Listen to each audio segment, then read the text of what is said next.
it's rooted itself really well in this pot.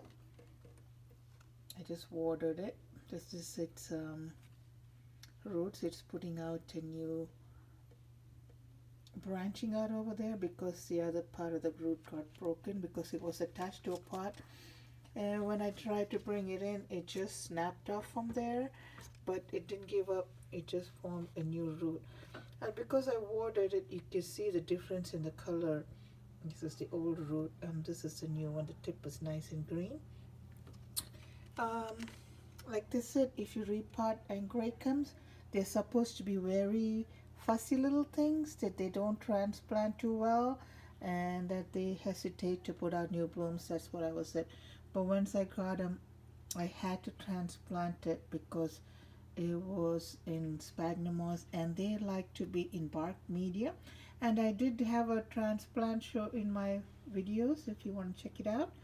And look at it now, it's put out a new spike, and there it is. But that's not the only one, folks. I want to show you the other side. Here it is, and I'm so proud of it, and I'm so glad, and I transplanted it, here it is, the new spike. So even though I lost the spike when I first transplanted it, it didn't object to it. I guess it likes the media that I put it in. It's got new growth and new spikes, and it's gotten a little bit longer, and these are the new leaves. But for some reason the leaves are all like a silvery. I tried to clean it, but no matter how much, it's still got like that. um, it's not dust or anything, it's just the way the leaves are. It looks like it's dirty, but I have cleaned it a few times and it always looks the same. So it's not dust at all, believe me. It's when it gets wet it looks green, but then when it dries out, so it must be watermarks. Anyway, so here it is, an update to my Angraecum after transplant. So to me it worked out good. It didn't have any objection to being transplanted, and in the end I'm glad I transplanted it. I put in a way bigger media than in a way bigger pot than it was necessary, because this way I did not have to keep transplanting it. So this should last me at least a few years in this pot. Now if it outgrows this pot, that's a different story. We'll worry about it then.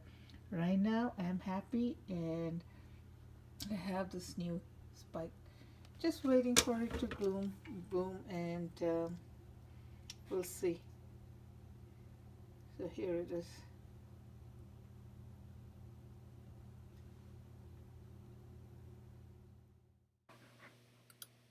Thanks for watching. Keep you posted on these flowers. Thanks once again. Bye. So it's been a few months since I had transplanted this Angraecum into this media, and the plant seems to like it. Like I said, these plants are supposed to be very fussy. That's what I heard. It doesn't like to be transplanted or repotted. It just likes to stay put in one area. And once it's transplanted, they're supposed to be like retaliate, kind of. They don't want to put out any spikes. But this spike over here is still the same as when I last taped it.